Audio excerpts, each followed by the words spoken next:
Brigitte Rosenvert, bonjour. Bonjour Alexandre.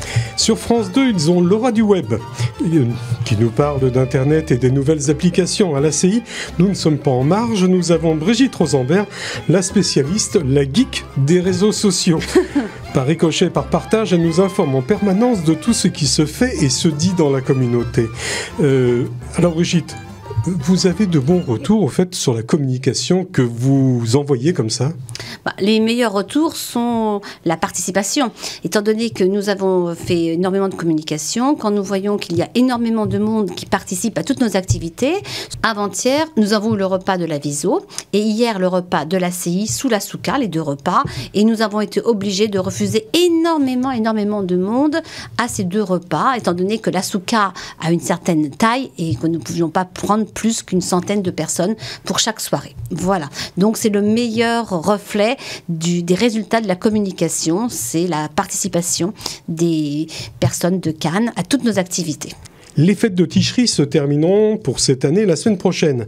Et comme vous avez pris en charge l'organisation des activités du Centre communautaire de Cannes, je vous ai demandé d'intervenir en ce vendredi matin pour nous parler du programme très éclectique que vous avez élaboré avec des rendez-vous établis, j'ai vu, jusqu'en juin 2019.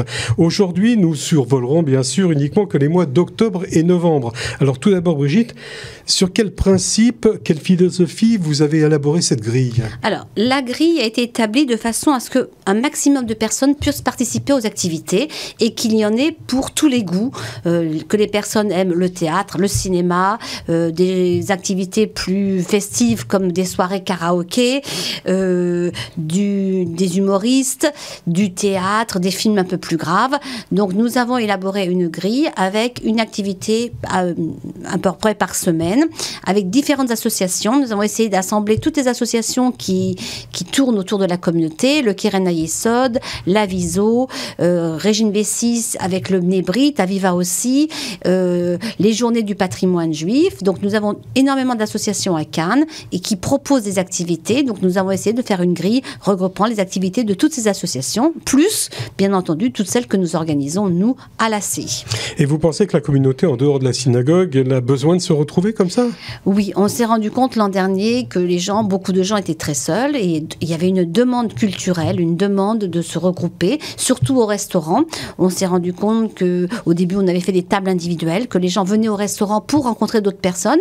On a établi une ambiance de convivialité en mettant de grandes tables et en assemblant des gens qui ne se connaissent pas et qui font connaissance comme ça à cette occasion au restaurant communautaire, puisqu'on est un restaurant communautaire. Alors parlons des différents rendez-vous que vous nous proposez et que l'on retrouve sur le triptyque que vous tenez en main. Oui, alors voilà, on a fait... Qu'est-ce que vous nous proposez finalement? Alors, on propose donc une fois par mois une soirée karaoké. L'an dernier, on avait fait des soirées karaoké le samedi soir après Shabbat. Donc on fait pizza karaoké. On a eu énormément de succès avec ces soirées. Donc on recommence une fois par mois les soirées karaoké. Ensuite, on a des soirées beaucoup plus culturelles. Alors une fois par mois aussi, ça seront des thèmes. Donc au mois d'octobre, on a le thème des Juifs marocains. Donc on aura une conférence de monsieur Simon Benchimol, suivi d'un repas marocain et d'un petit film sur les Juifs du Maroc. Ça, c'est au mois d'octobre. Au mois de novembre, on aura la même chose, mais pour l'Algérie, organisée par Régine Bessis, sous l'égide des Journées du patrimoine juif. Et donc, Guy Lévy projettera des diapositives sur les Juifs d'Algérie. Et il y aura ensuite un petit buffet algérois. Et ainsi de suite, comme ça, tout au long de l'année. Au mois de novembre, on a aussi attendez, j'ai vu que vous aviez aussi un film, là, en avant-première. Hein. Alors oui, on a des films. Donc et déjà, à la fin du mois d'octobre, le 21 octobre. Tous les premiers jeudis du mois, on propose pour toutes les personnes qui le veulent, et entre autres pour le Club de l'Amitié, un film à 14h30, un film ou une série israélienne. Maintenant, occasionnellement, il y a des films israéliens qui sortent. Nous avons l'habitude de les passer en avant-première au cinéma L'Olympia. On aura un film qui s'appelle People Are Not Me au cinéma Olympia le 21 octobre. Je pense bien que vous allez partenir toutes les dates, mais les petits flyers seront à vos dispositions à l'ACI et vous pourrez vous les procurer. Voilà, alors, je vois qu'il y a le samedi 10 octobre la soirée du Beaujolais Nouveau de la Viso, bien sûr. Oui. Le dimanche 18 octobre au centre communautaire, c'est le Keren Ayesod qui nous propose un dîner-spectacle avec une pièce de théâtre, une histoire d'amour israélienne. Et puis, le jeudi 29. Alors, le jeudi 29, une grande soirée, une soirée culturelle, parce qu'on a beaucoup de gens qui sont très intéressés par tout ce qui est médecine. Nous recevrons le célèbre professeur Friedman qui viendra à Cannes pour une conférence et une dédicace de ses livres.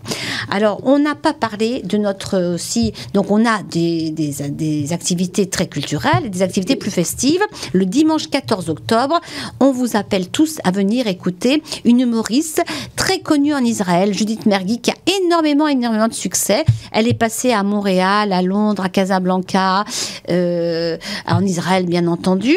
Et l'an dernier, à Nice, elle a fait Sable Cône à Nice. C'est pour cela que nous allons faire son spectacle. Son nouveau spectacle, le dimanche 14 octobre, à 17h à la CI. Donc, on vous invite tous à réserver des places. On a déjà eu beaucoup de réservations, mais nous avons encore des places.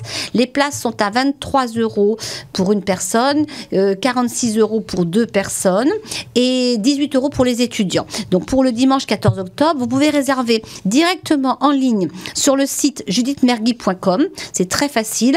Ou venir à la CI, prendre vos places auprès de Frédéric, notre secrétaire, et qui vous donnera les places, ou bien entendu les prendre au dernier moment, mais c'est au risque qu'il n'y en ait plus. Sur le site du consistoire, il y a un lien justement pour pouvoir prendre ses places.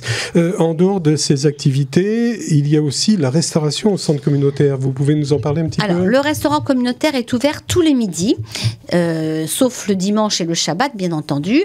Il y a une formule à partir de 15 € avec l'akemia, le plat et le dessert. Et donc, c'est une formule très raisonnable. Ensuite, bien entendu, on a des plats du jour qui changent toutes les semaines. Tous les mercredis, nous offrons les repas gratuitement aux enfants du Talmud Torah. Et tous les jeudis, nous faisons un menu à 15 € pour nos aînés, le club de l'amitié. Donc, ils viennent nombreux tous les jeudis se retrouver au restaurant communautaire. Bien entendu, on ouvre aussi certains soirs. Alors, le mercredi soir, il y a les cours de pensée juive de monsieur le rabbin, le grand rabbin de la synagogue de Cannes, monsieur David Moyal. Donc, on ouvre le restaurant à cette occasion. Et le samedi soir, après Shabbat, avec souvent des activités comme des soirées karaoké. Et on ouvre le restaurant aussi lorsqu'il y a un film, une animation quelconque. Voilà. Merci Brigitte, on se retrouvera devant le micro de Judaï-Cannes vers le 15 novembre. Autre chose à dire. Alors, excusez-moi, j'avais quelque chose à dire. Bien entendu, toutes ces informations, vous n'avez pas pu toutes les noter. Donc, il y a une page Facebook, Synagogue Consistoriale de Cannes. Vous pouvez demander à être invité sur cette page Facebook. C'est moi qui la gère et vous aurez toutes les informations. Ou vous pouvez laisser votre numéro de téléphone au 06 62 05 85 29. Et là, nous vous enverrons les informations par SMS. Voilà. Voilà, donc je recommence. Merci Brigitte. On se retrouve dans les micros de Judaï-Cannes vers le 15 novembre. Nous parlerons cette fois-ci de Hanouka et des programmes de décembre et janvier. Ça vous va ? Très bien, merci Alexandre. Et puis on vous appelle tous à venir très nombreux à nos nombreuses activités. Merci Brigitte.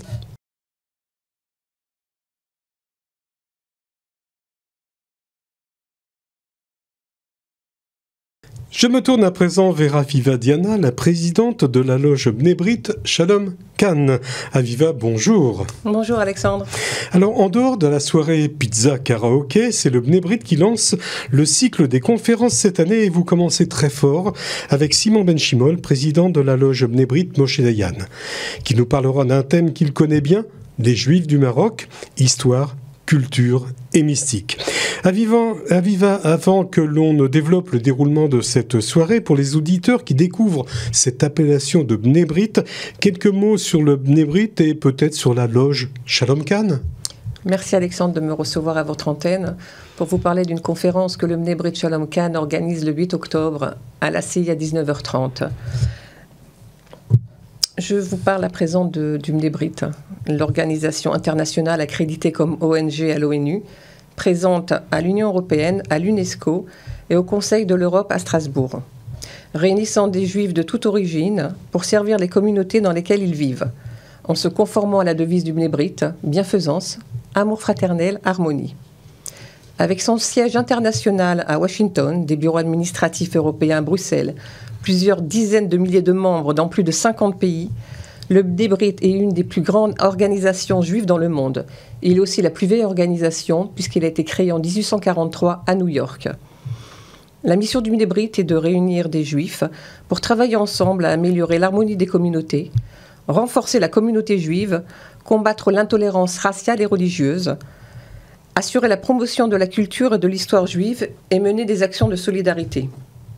Nos objectifs sont, entre autres, d'encourager les amitiés et le dialogue intercommunautaire au travers de programmes de loisirs, sociaux et culturels, soutenir bien sûr l'État d'Israël et le peuple juif dans le monde, travailler pour des œuvres de charité et aider toutes les victimes de catastrophes naturelles où qu'elles aient lieu. Initier et développer des projets communautaires, renforcer les liens du Bnei-Brit dans toute l'Europe. Le président actuel du Bnei-Brit Europe est Serge Dahan, assisté par un comité exécutif représentant le Bnei-Brit dans toute l'Europe. Afin d'atteindre les objectifs du Bnei-Brit dans ces institutions, des contacts au plus haut niveau avec des dirigeants politiques, des représentants d'autres ONG, des leaders d'opinion et des représentants diplomatiques sont des activités journalières.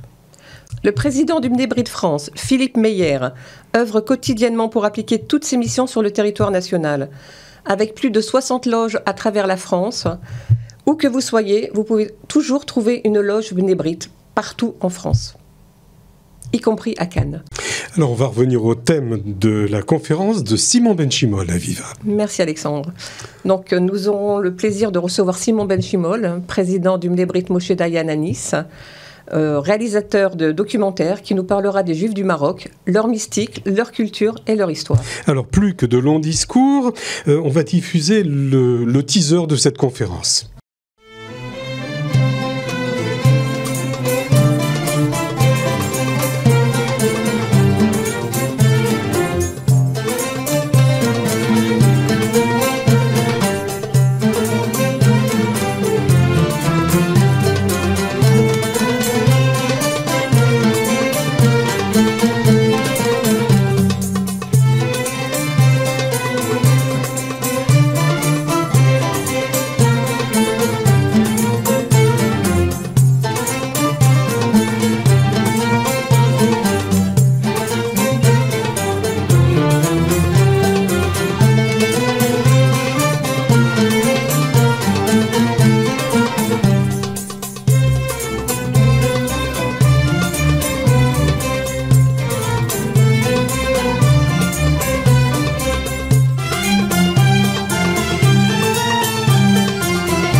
Aviva, qu'est-ce qu'on peut dire après le teaser qu'on vient de voir ?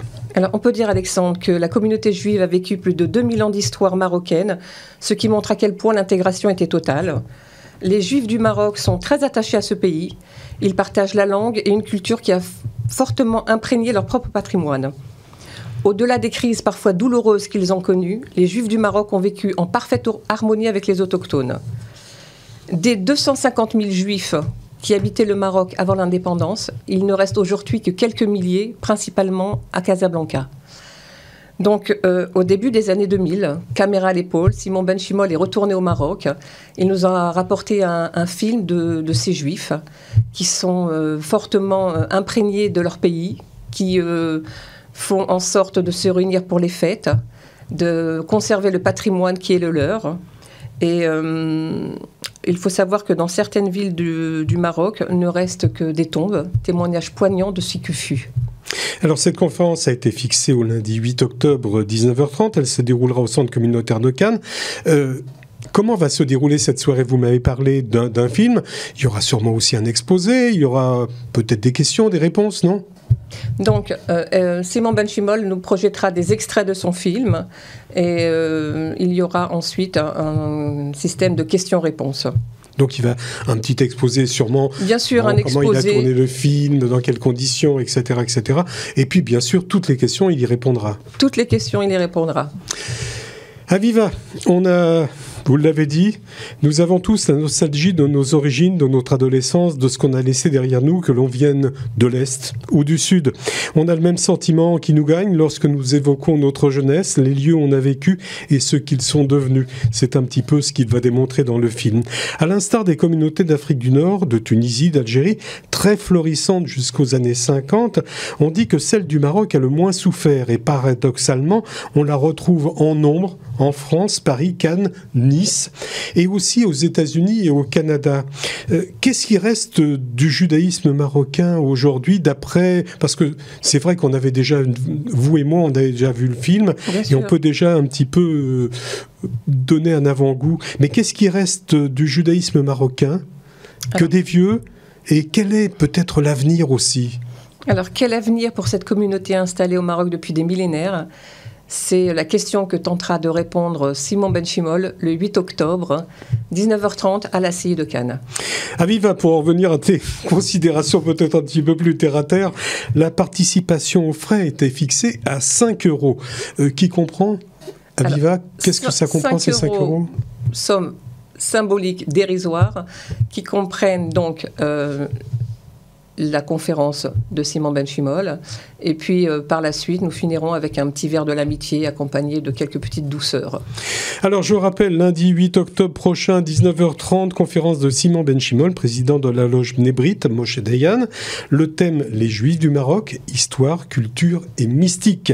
Cette conférence se déroulera au centre communautaire de Cannes, 20 boulevard d'Alsace. Et si on veut des renseignements sur la conférence, peut-être aussi sur le Bnei Brit, un numéro de téléphone, un site, une adresse internet, une adresse email. Mon numéro de téléphone, 06 70 03 71 53.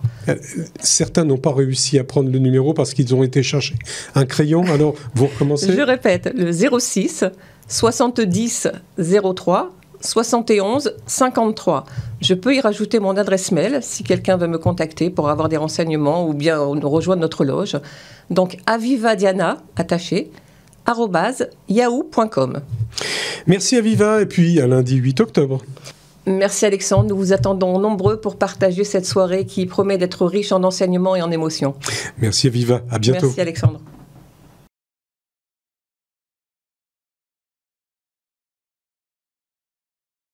Dernière invitée de cette matinée, Régine Bessis. Régine, bonjour. Bonjour. Alors vous êtes là pour nous parler des Journées européennes de la culture et du patrimoine juif des Alpes-Maritimes, autrement dit JECPJAM.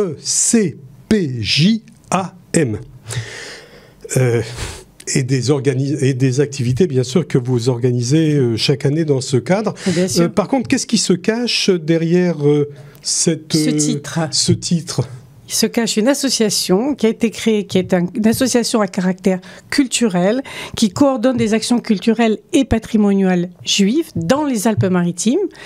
Et pour cela, nous voulons valoriser, faire connaître ce patrimoine que peu de personnes connaissent. Depuis 6 ans, nous nous activons grâce à des colloques, des visites, des conférences, des concerts. Et on est très contents parce qu'on a énormément de monde qui vient nous rejoindre. Les activités, les animations que vous proposez ont débuté ce dimanche. Du moins dimanche dernier, elles ont débuté par Bordighera. Alors qu'est-ce qu'on y trouve à Bordighera ? Une vie juive ? Il y a eu une vie juive, pas une vie juive au sens où on l'entend aujourd'hui, mais nous avons là la palmeraie traditionnelle de Bordighera qui comportait 12 000 palmiers, et ces palmiers permettaient d'envoyer les palmes pour la fête de Soukhot en Europe. En Europe, des trains entiers partaient avec le loulav en Europe pour faire les prières de Soukhot. Et qu'est-ce qu'il y a d'autre à Bordighera ? Alors, il y a la Villa Garnier. Garnier, après avoir construit l'Opéra Garnier à Paris, est venu construire sa villa parce que son fils était malade et il avait la tuberculose et il était tradition d'envoyer des personnes malades se reposer à Bordighera. Et grâce à son ami banquier, le banquier Bischoff Chen, il a construit cette maison qui est magnifique et où on peut d'ailleurs aller se reposer puisqu'elle est gérée par une congrégation de sœurs et on peut y passer un week-end. Il y a aussi un jardin-musée de la journaliste de mode et galériste Irène Brun, qui a eu une grande carrière et qui était rédactrice en chef du Harper's Magazine Italie, et aussi l'atelier du peintre impressionniste Pompeo Mariani, avec des jardins qui ont été peints par Claude Monet. Tout ça là-bas, Bordighera. Tout ça là-bas, et tout ça en une journée. Dans votre programme que j'ai ici donc sous les yeux, les prochaines sorties sont prévues les 14 et 18 octobre prochains, avec Nice. avec Nice et avec la visite du ghetto de Nice, une visite que nous avons créée puisqu'il y a des vestiges, il y a des possibilités de découvrir des choses et on vous amène vous promener dans le Vieux-Nice vers la rue Benoît-Benico où il y a encore d'ailleurs le bâtiment et la synagogue très ancienne qui est au 4e étage de l'immeuble que j'ai eu la chance de visiter. Nous allons au Palais Lascaris où là vous pourrez trouver exceptionnellement pour nous, ils seront sortis des réserves, des panneaux en cuir qui étaient dans la synagogue et qui seront exposés, qui sont des panneaux peints. Et ensuite nous amenons le groupe au cimetière du château où il y a beaucoup de tombes anciennes de personnalités tout très là-haut, connues. effectivement. Tout là-haut au château, à côté du mur des Justes que bien sûr nous visitons aussi. Dans le cadre de votre programme, vous organisez 2 conférences intéressantes à suivre. J'ai vu, la première, c'est le 4 novembre. Le 4 novembre, notre ami Guy Lévy, vice-président de l'association Montréal qui défend la mémoire et l'histoire des Juifs d'Algérie, viendra nous parler de la relation des Juifs d'Algérie avec la terre d'Israël qui est bien antérieure à la création de l'Algérie au sens où on l'entend aujourd'hui en 1830. D'ailleurs, Guy Lévy, qui est un spécialiste de la carte postale et de la carte postale algérienne. Et nous projettera des cartes postales. Il a des collections de Tout cartes à fait. postales. Une seconde conférence, c'est le mercredi 7 novembre. Alors, on a oublié quelque chose parce que le mois d'octobre, le visite du ghetto, le jeudi 18 octobre, nous faisons la visite du ghetto, mais pour les élèves de l'Alliance, avec Avraham Van Vetter, qui va amener ses élèves visiter le ghetto. Alors, pour revenir effectivement au mercredi 7 novembre, on aura organisé par le Mnebrit Shlomo Altin à Antibes la conférence de maître Mathias Chaim Yosima, qui est un avocat belge, qui est juif, qui est rescapé Tutsi et qui racontera le parcours personnel à la lumière de ses racines juives et aussi parlera du génocide de 1993 à 1994. Et je pense que vous avez, pour les mois de novembre et décembre... Alors, décembre, on a un grand programme par rapport à Hanouka, bien sûr. Et ensuite, au mois de janvier, on viendra vous en reparler. Vous reviendrez bien sûr en parler. Par contre, Régine, avant de vous dire merci pour tous ces renseignements, on peut vous retrouver avec un numéro de téléphone. Vous pouvez me site, téléphoner au 06 16 95 68 44. Vous pouvez m'envoyer un email à jecpjam@gmail.com. Vous pouvez retrouver les photos de nos visites sur notre page Facebook Journée européenne de la culture juive, bien sûr. Je voulais juste dire que je fais toutes ces manifestations en association avec mes partenaires, les ACI de Nice, de Cannes, d'Antibes, la région, le département et surtout pour les colloques, l'université Jean Kling de Nice avec Patricia Trojman et Avraham Van Vetter. Pratiquement toutes nos manifestations sont ouvertes à tous les publics et gratuites, mais on a besoin d'argent. Nous pouvons faire des reçus Donc SERPA. vous acceptez les dons. Voilà, on accepte les dons. Merci Régine pour toutes ces informations. Merci beaucoup. Et à très bientôt. À bientôt. Au revoir. Au revoir.